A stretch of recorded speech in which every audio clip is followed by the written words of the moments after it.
Assalamualaikum warahmatullahi wabarakatuh. Alhamdulillah wassalatu wassalamu ala rasulillah. Sayyidi Pramuka, tukang bubur ayam dari Parung Youtuber tertua di semesta.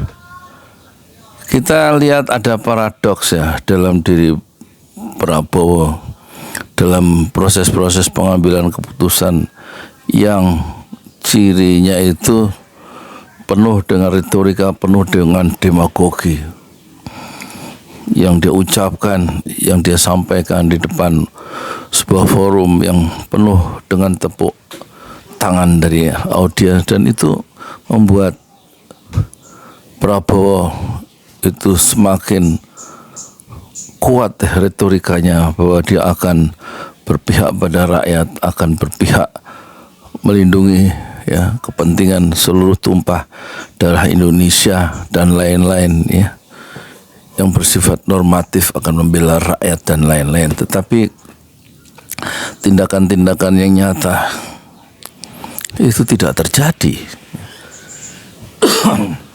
Misalnya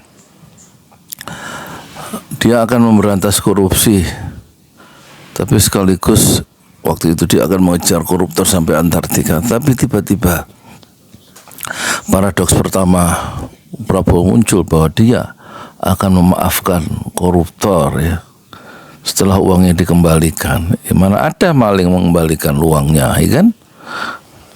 Jadi itulah paradok dari Prabowo, berubah dengan cepat ya setelah dia melihat kenyataan gak ada koruptor yang mengembalikan uangnya, maling-maling itu. Dan kemudian yang paling baru tentu spanduk Jokowi ya, itu adili Jokowi ada di mana-mana, di grafiti, di spanduk, di Medan, Jakarta, Bandung, Solo, Malang, Surabaya, luas ke kota-kota lain. Dan sekarang lebih berani lagi rakyat itu, mereka justru mendatangi kediaman Jokowi dengan konvoi motor sambil bawa spanduk, bawa bendera bertuliskan adili Jokowi. Tapi Prabowo, responnya Prabowo tampaknya kita tidak lihat ya.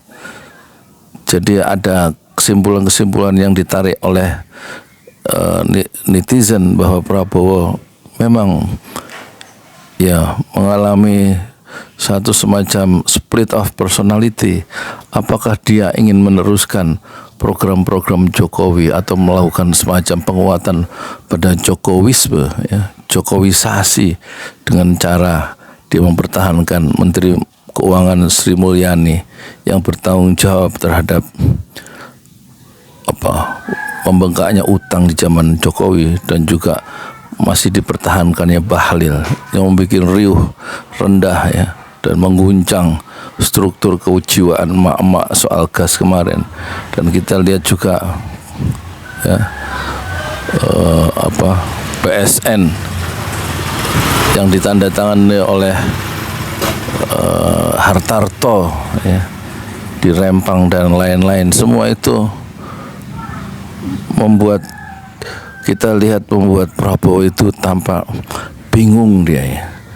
Tuntutan masyarakat ingin Jokowi diadili, tapi kita lihat ragu-ragu itu terlukis pada wajah Prabowo dan disublimasi atau ditutupi dengan retorika yang menggebu-gebu. Padahal keputusan itu harus cepat diambil, harus cepat dicari garis yang tegas.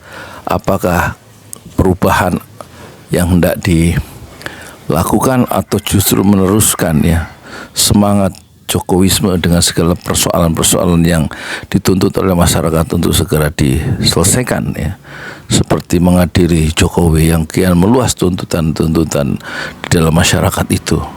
Dan kita tidak melihat ya Prabowo tegas di dalam mengambil satu keputusan kecuali hanya kata-kata, dan yang tegas adalah pemotongan anggaran.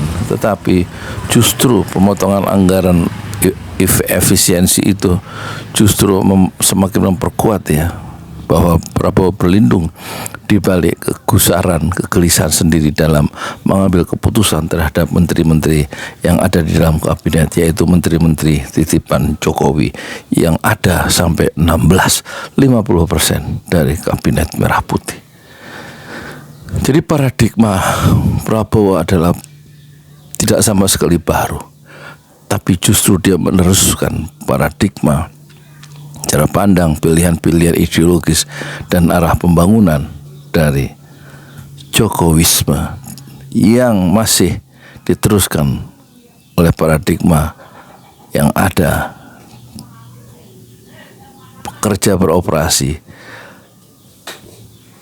dalam kepala dan hati menteri-menteri Jokowi yang begitu banyak dalam kabinet Jokowi, dalam kabinet Prabowo. Dan Prabowo tampaknya maju dan mundur, maju mundur dalam mengganti orang-orang lama, paradigma lama. Dan inilah yang membuat tampaknya Prabowo tidak bisa maju, karena ketika akan maju, kakinya yang satu bagaikan diikat oleh bola besi, oleh rantai yang diperberat oleh bola besi sehingga kakinya tidak bisa melangkah. Dan itulah paradoks Prabowo.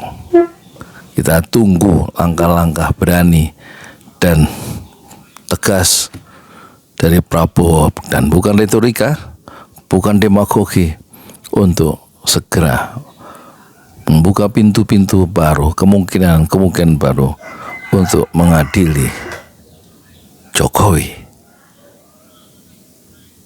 Assalamualaikum warahmatullahi wabarakatuh.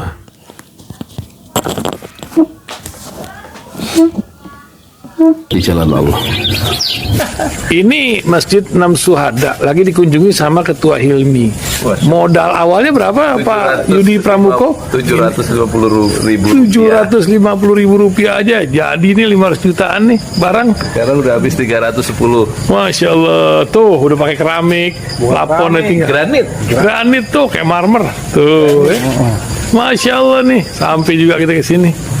Masjid Enam Syuhada, ngapa namanya Masjid Enam Syuhada, Ya, Pak Yudi? kita mau mendokumentasikan perjuangan dakwah nama anak muda pengawal Habib Rizik Syihab itu. Masya Allah. Yang dibunuh sama orang jahat di kilometer 50. Kilometer 50 ya. Itu kan simbol memperjuangkan dakwah itu kita harus memberikan segalanya untuk Islam kan ya. Untuk Masya dakwah Islam. Allah. Dan nama anak muda itulah yang sudah memberikan segalanya untuk Islam. Masya Allah. Apa nanti nama pemuda itu ada juga di sini mungkin diterahkan? Mungkin namanya Enam Syuhada. 6 Syuhada itu, Ya. 6 Syuhada dipasang di sini, 6 Syuhada.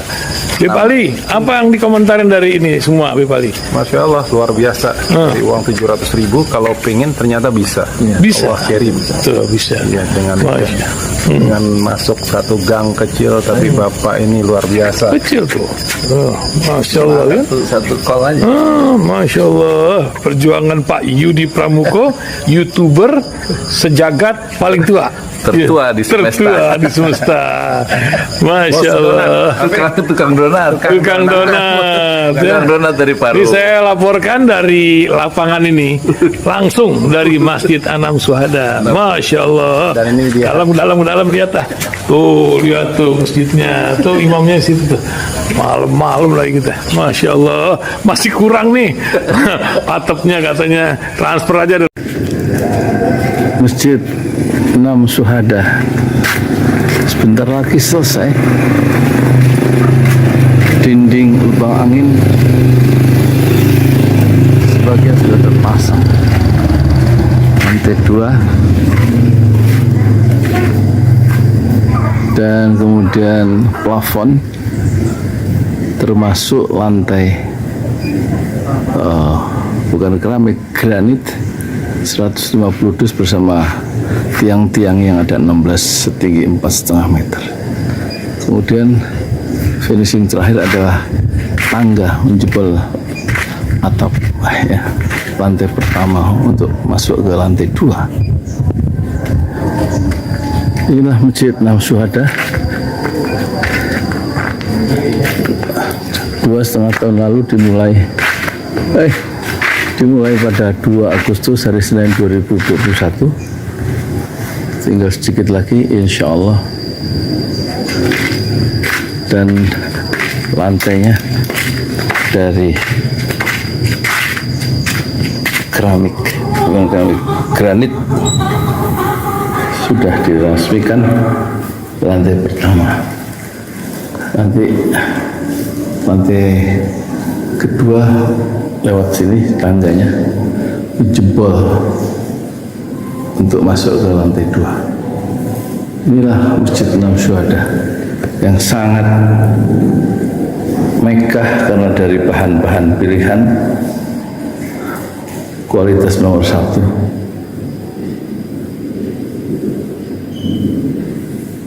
Tinggal sekitar 80 juta lagi finishing lantai atas selesai insya Allah.